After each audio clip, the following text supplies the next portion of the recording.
É provável que em algum momento da sua vida você tenha se questionado, afinal, como foram feitas as lendárias pirâmides egípcias. O fato de que as construções das pirâmides egípcias é de difícil explicação torna-se um prato cheio para teorias conspiratórias. Na época de construção da Grande Pirâmide de Gizé, os egípcios não utilizavam locomoção com rodas para ajudar no encaixe de blocos com até 10 toneladas e isso uns sobre os outros. E ainda assim a coisa foi feita, parou em pé e foi o mais alto prédio do mundo por 3.800 anos, até a construção da Catedral de Lincoln, que fica na Inglaterra. Mas afinal, como isso foi possível? Eu me chamo Charles Boniek, sou editor do blog e do site Contos do Mundo Real e sejam bem-vindos a mais um vídeo.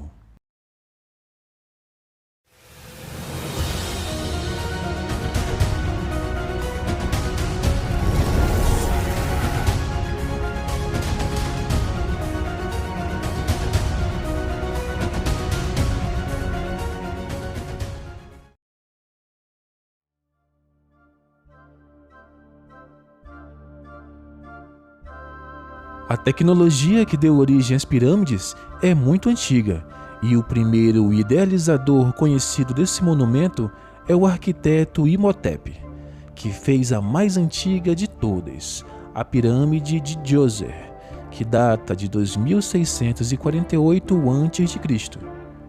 Antes dela, os faraós eram enterrados nas mastabas, tumbas subterrâneas cobertas por pilhas retangulares de blocos e com paredes inclinadas.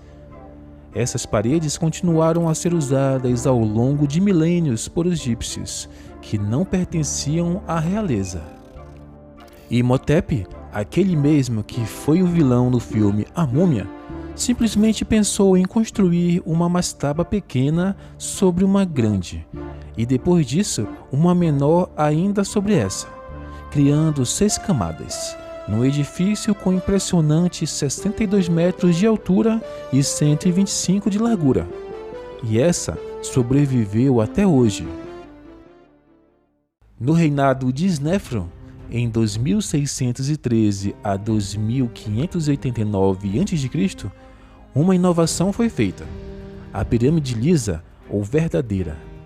Uma parede única inclinada era construída de cima para baixo e coberta por calcário polido, que fornecia um aspecto branco e brilhante à obra.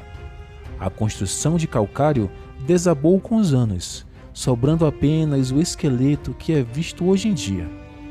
Snéfron gostava tanto de pirâmides que ordenou a construção de pelo menos 3 delas, e essa paixão pelas pirâmides passou à próxima geração.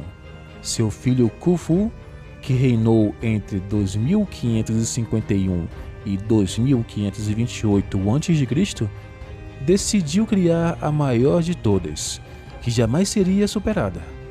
E hoje em dia conhecemos esse faraó por não ser um nome egípcio, mas pela maneira como os gregos o pronunciavam 2.000 anos atrás, Quéops.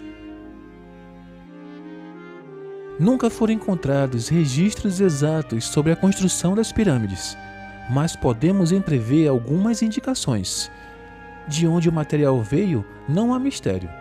As pedreiras do complexo das grandes pirâmides foram encontradas a pouco mais de 100 metros delas. E em uma distância igualmente curta, canais ligados ao Nilo traziam outros materiais e suprimentos. Mas a questão sobre como as pedras foram para lá é considerada respondida pela maioria dos historiadores por meio de uma dica deixada alguns séculos depois: a tumba do governador Dihotep. Dihotep governou em 1900 a.C. e mostra uma estátua colossal sendo arrastada por 172 trabalhadores. Em frente ao caminho, alguns deles jogam água para facilitar o deslizamento. O arqueólogo experimental Dennis Allen calculou que meros 8 trabalhadores seriam necessários para puxar um bloco médio de 2,5 toneladas com um trenó. Porém, há questões ainda mais intrigantes, como tais materiais foram içados a mais de 100 metros de altura. A resposta mais aceita para esse mistério vem dos escritos de um historiador grego do século I a.C., Diodoro Sículo. Acreditava que as pedras eram levadas através de rampas de areia, construídas paulatinamente conforme a pirâmide aumentava. O formato exato das rampas, se eram retas ou se faziam zigue-zague, é um mistério até hoje e está aberto a interpretações. Se você aprendeu um pouco mais com esse assunto, não esqueça de se inscrever no nosso canal e deixar o like, ativando o sino de notificações para receber mais vídeos como esse. Obrigado!